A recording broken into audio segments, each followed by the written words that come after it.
I was doing questions from previous year, तो मुझे एक और क्वेश्चन मिला जो कि सिंपल है but it can create doubt in your mind जब आप एग्जाम में बैठे हो, राइट। ऐसा क्वेश्चन है ये सीक्वेंस ऑफ फंक्शन दिया है जहाँ पे x बिलोंग्स करता है 0 to 1 में। अब मुझे बताना है कि ये बेसिकली ये सीक्वेंस ऑफ फंक्शन है, इन फॉर्मूले कन्वर्ज करेगी कि नहीं करेगी, पॉइंट वाइज करेगी कि नहीं करेगी, प्लस अब मुझे इसकी सीक्वेंसेस के सब सीक्वेंसेस के बारे में बताना है कि वो कैसी होने वाली है। तो उसने पहला जो ऑप्शन दिया था ऑप्शन ए, उसमें वो बात कर रहा था कि there exist a point wise convergent subsequence. Option B में कह रहा था no point wise convergent sequence.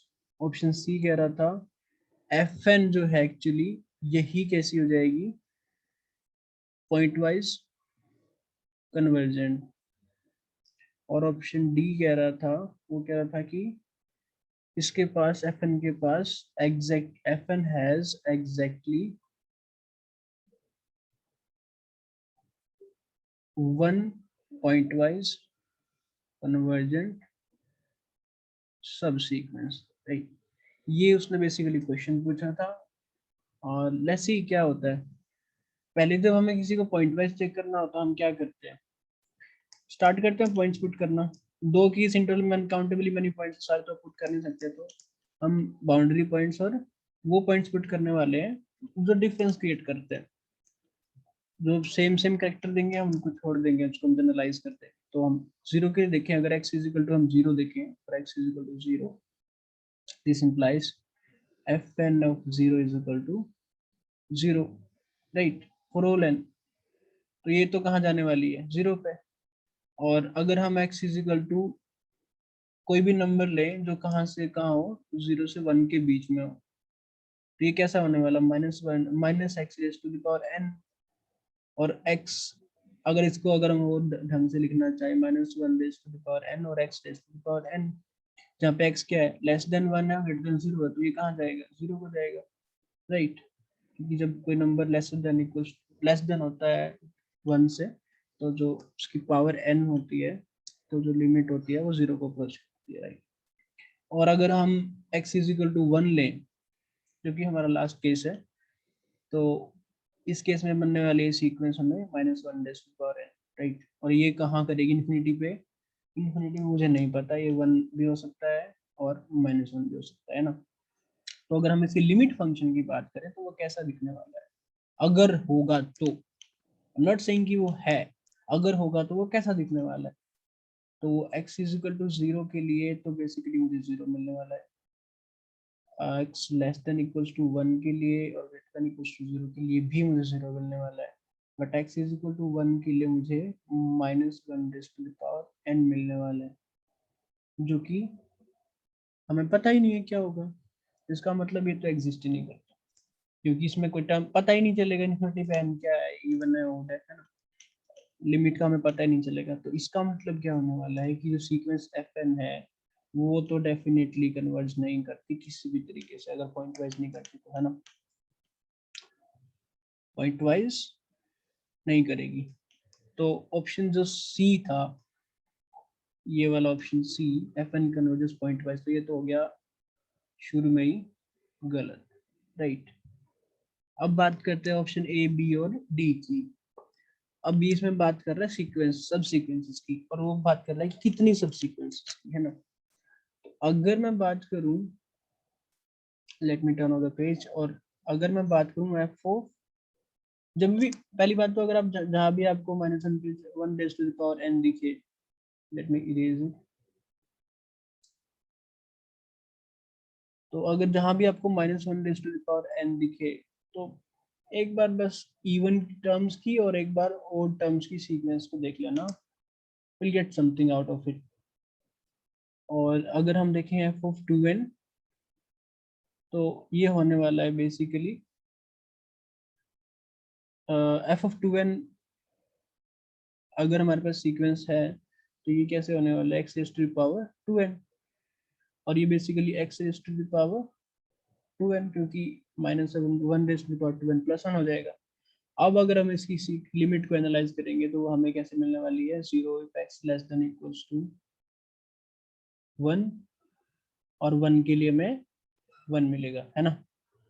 और अगर हम एक सीक्वेंस की बात करें ऑड नंबर्स वाली सीक्वेंस की, तो वो हमें मिलने वाला है -1 into X raise to power 2n, जो हमें मिलने वाला है इसकी अगर लिमिट फंक्शन की बात करें 0 if x is less than 1 and greater than equal to 0 and 1 -1 if x is equal to 1, right.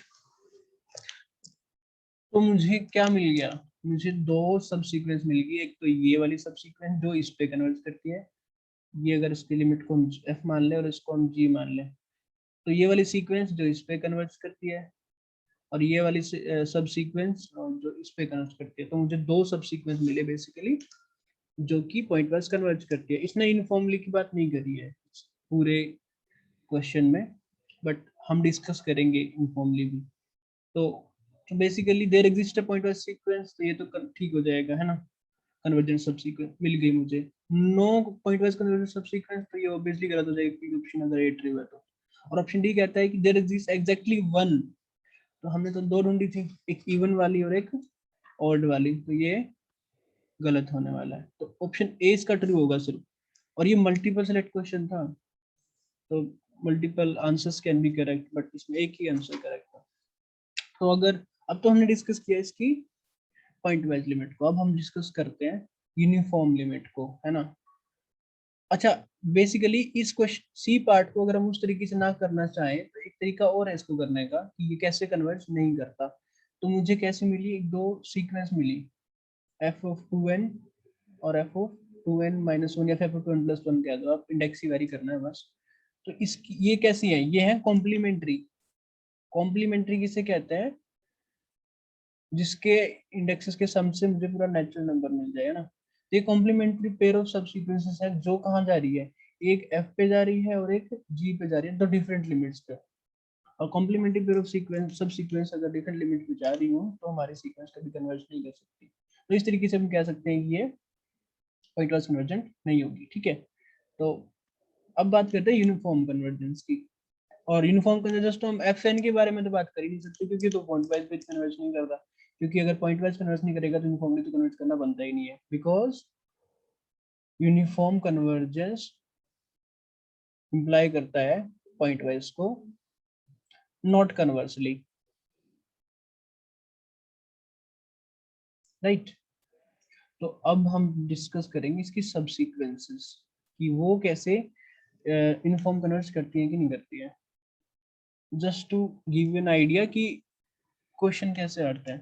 तो ये जो सीक्वेंस है इवन टर्म्स की, let me discuss it first, कि ये कैसे कन्वर्ट करने वाले यूनिफॉर्मली या फिर नहीं करने वाली। as you can see each term of the sequence is a continuous function, right? Suppose if it's converging uniformly, तो आपने एक थ्योरम पढ़ी होगी कि सीक्वेंस ऑफ कॉन्टिन्यूस फंक्शन अगर f पे यूनिफॉर्मली कन्वर्ज करती है, ये सारे कैसे हैं, कॉन्टिन्यूस। और ये कैसी कन्वर्जेंस है, यूनिफॉर्म, राइट। तो जो ये लिमिट फंक्शन आने वाला है वो कॉन्टिन्यूस आने वाला है, ये थ्योरम हमें गारंटी करता है। बट आप यहाँ पे देखो, क्या ये फंक्शन कॉन्टिन्यूस है, 1 पे लेफ्ट हैंड लिमिट 0 होने वाली है और राइट हैंड लिमिट 1 आने वाली है, तो किसी तरीके से कॉन्टिन्यूस नहीं है ना। तो ये वाली जो सब सीक्वेंस है यूनिफॉर्मली कन्वर्ज नहीं करेगी, सिमिलरली ये भी नहीं करेगी, है ना। हम इतना डिस्कस कर सकते हैं। और या दैट्स इट, मुझे तो सिर्फ इतना ही मुझे इसमें मिला। कुछ आपको कुछ मिलता है कि हम इसमें कुछ और भी डिस्कस करते हैं तो कर सकते हैं, तो please comment down below. I try कि मैं उसको भी डिस्कस करूं। And thank you for watching this video.